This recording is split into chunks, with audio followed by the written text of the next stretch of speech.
साथियों नमस्कार। 2014 के बाद जब से भारतीय जनता पार्टी की सरकार बनी है, मैंने तब से लेकर आज तक भारतीय जनता पार्टी को इतना कमज़ोर कभी नहीं देखा। हालांकि 2018 में जब SC/ST एक्ट पर दीपक मिश्रा जी ने जो फैसला सुनाया था, उसके बाद ज़रूर 2 राज्यों में भाजपा चुनाव हारी, राजस्थान और भाजपा को गंवाना पड़ा। लेकिन कुछ ही समय बाद कमलनाथ सरकार गिर गई MP में और भाजपा की सरकार पुनः बन गई। उसके बाद से लेकर आज तक कभी भी भारतीय जनता पार्टी इतनी कमज़ोर नहीं हुई। ऐसा क्यों? आज जो मैं कह रहा हूँ भारतीय जनता पार्टी कमज़ोर हुई है, ऐसा मैं क्यों कह पा रहा हूँ और क्यों कह रहा हूँ? साथियों, 2014 के बाद 2014 में जब भारतीय जनता पार्टी की बम्पर सरकार बनी, उसके बाद 2017 का उत्तर प्रदेश चुनाव हुआ, वहाँ भी भारतीय जनता पार्टी की बम्पर सरकार बनी, पूर्ण बहुमत की सरकार बनी, माननीय योगी आदित्यनाथ मुख्यमंत्री चुने गए। 2019 में भारतीय जनता पार्टी की सरकार बनी और पूर्ण बहुमत से सरकार बनी, माननीय प्रधानमंत्री दोबारा से प्रधानमंत्री चुने गए। मोदी जी के नेतृत्व में उसके बाद से लेकर के आज तक कई राज्यों में सरकारें बनी और पूर्ण बहुमत से बनी। आज तक कभी ऐसा नहीं हुआ। हालांकि 2024 के लोकसभा चुनाव में भारतीय जनता पार्टी का विजय रथ 240 सीटों पर रुक गया और उसमें नीतीश कुमार और चंद्रबाबू नायडू के सहयोग से आज सरकार चल रही है। लेकिन फिर भी सरकार पूर्ण तरीके से अभी ऐसा नहीं लग रहा था कि कहीं कोई सरकार चलने में कोई समस्या है, कहीं कोई इस तरीके की बात है।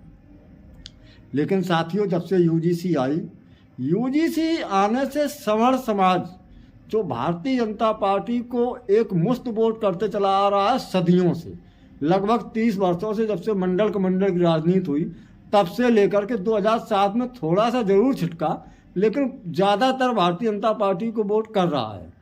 जब 2007 में भारतीय जनता पार्टी से बसपा में सरका भी वोट, तब भी मुझे लगता है कि 50% के आसपास सवर्ण समाज का वोट भारतीय जनता पार्टी को मिला और अभी तो इस समय 80 से 90% मिल रहा है।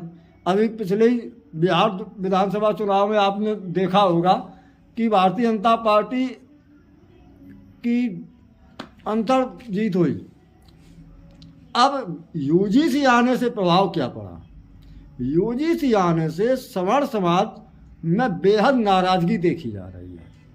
साथियों, सवर्ण समाज अगर भारतीय जनता पार्टी से खिसकता है, अभी ये कहा नहीं जा सकता कि OBC का जो वोट है या जो SC कैटेगरी का वोट है वो भारतीय जनता पार्टी में जाएगा ही, क्योंकि OBC वोट जो MY फैक्टर है उत्तर प्रदेश में, मुस्लिम और यादव समीकरण, वो बस सपा से खिसकना बहुत टेढ़ी खीर है। क्योंकि सपा का इस समय उत्तर प्रदेश में PDA बेहद मजबूती से काम कर रहा है। पिछड़ा दलित और अल्पसंख्यक बहुत मजबूती से काम कर रहा है। खिसकना बहुत बड़ी चीज़ है। 2-4% आ जाए तो नहीं कहा जा सकता, और ख़ास करके मुस्लिम और यादव, ये तो करना बड़ी मुश्किल चीज़ है। मुझे नहीं लगता कि शायद ये UGC आने के बाद लागू भी हो जाए। हालांकि अभी सुप्रीम कोर्ट ने इस पर रोक लगा दी है। अगर लागू भी हो जाए तब भी यादव और मुस्लिम समाजवादी पार्टी से भाजपा में जाए, ये गारंटी नहीं है। इसकी कोई भी गारंटी दे ही नहीं सकता, चाहे कितना बड़ा राजनीतिक विश्लेषक क्यों ना हो, कितना भी बड़ा राजनीतिक पंडित क्यों ना हो, वो भी ये नहीं कह सकता कि MY फैक्टर भाजपा की तरफ जाएगा। ये समाजवादी पार्टी का परंपरागत वोट है, इसमें सेंध लगना बड़ी मुश्किल चीज़ है। ये दोनों ही लोग कैटेगरी जो है, मुस्लिम और यादव, ये अन्य पार्टियों से लाभ तो ले सकती हैं, लेकिन अन्य पार्टियों की तरफ झुकाव हो, ये चली जाए, ये कह पाना बड़ी टेढ़ी खीर है। चली जा नहीं कहा जा सकता, लेकिन चली ही जाएंगी ये गारंटी देना भी बहुत मुश्किल है। अब जो ब्राह्मण, ठाकुर, कायस्थ, भूमिहार या और भी जो कैटेगरी जातियां इसमें आती हैं सवर्ण समाज में, वो पूर्ण रूप से भाजपा में ही आती हैं। अगर ये खिसकी तो भारतीय जनता पार्टी कमज़ोर पड़ सकती है। और यही एक वजह है, इसी वजह से आप अभी देख रहे होंगे आज से 2 महीने पहले, 1 महीने पहले अगर कोई भी भाजपा के खिलाफ एक भी सोशल मीडिया पर टिप्पणी कर देता था तो उसके पीछे भाजपा की आईटी सेल हाथ पैर धो के पीछे पड़ जाती थी,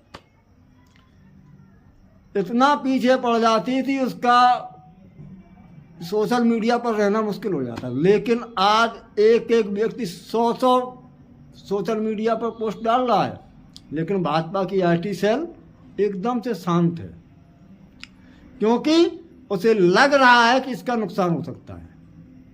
अगर कुछ भी बोला तो नुकसान उठाना पड़ सकता है। पूर्व में नुकसान उठाना पड़ा 2018 में जब एमपी और राजस्थान में कांग्रेस की सरकार बनी। उस समय तो सवर्ण में सिर्फ इतनी नाराजगी थी कि सवर्ण समाज का जो वोटर था वो सिर्फ ये कह रहा था हम नोटा को वोट करेंगे, और आज तो सवर्ण समाज का वोटर ये कह रहा है, खुलेआम कह रहा है कि भाजपा को जो हराएगा, जिस विधानसभा क्षेत्र में, जिस लोकसभा क्षेत्र में भारतीय जनता पार्टी के कैंडिडेट को हराएगा उसे वोट करेंगे, चाहे वो कोई भी क्यों ना हो।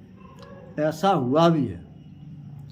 इससे पहले कांग्रेस भी सवर्ण समाज को सवर्ण समाज के वोट पर अपना एकाधिकार मानकर चलती थी, लेकिन कांग्रेस से ये सवर्ण समाज छिटका, और जब कांग्रेस से छिटका ये भाजपा की तरफ गया।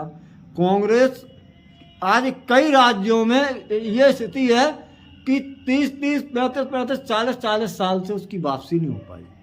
उत्तर प्रदेश इसका खास उदाहरण है। उत्तर प्रदेश में ना जाने कितने साल, मैंने तो आज तक कांग्रेस की सरकार ही नहीं देखी कभी। तो साथियों, और एक और चिंता का विषय भाजपा के लिए है, क्योंकि भाजपा की केंद्र सरकार इस समय, भाजपा में मात्र 240 सीटें हैं, नीतीश कुमार पर स्थिर है। नीतीश कुमार पलटी मारने के लिए जाने जाते हैं, कभी भी पलटी खा सकते हैं। जिस दिन इनकी आरजेडी और कांग्रेस से नजदीकियां हो गई, पता नहीं कब पलटी मार लें। चंद्रबाबू नायडू उधर आंध्र प्रदेश में मुख्यमंत्री है, उनकी भी सरकार अगर ये भाजपा से पलटी मार लेते हैं, भाजपा से अपना समर्थन वापसी ले लेते हैं, तो उनकी सरकार पर कोई प्रभाव पड़ने वाला नहीं है, क्योंकि पूर्ण बहुमत से उनकी सरकार है। ऐसा नहीं है कि अगर वो समर्थन वापस कर लेंगे तो चंद्रबाबू नायडू की आंध्र प्रदेश सरकार को कोई नुकसान होने वाला है।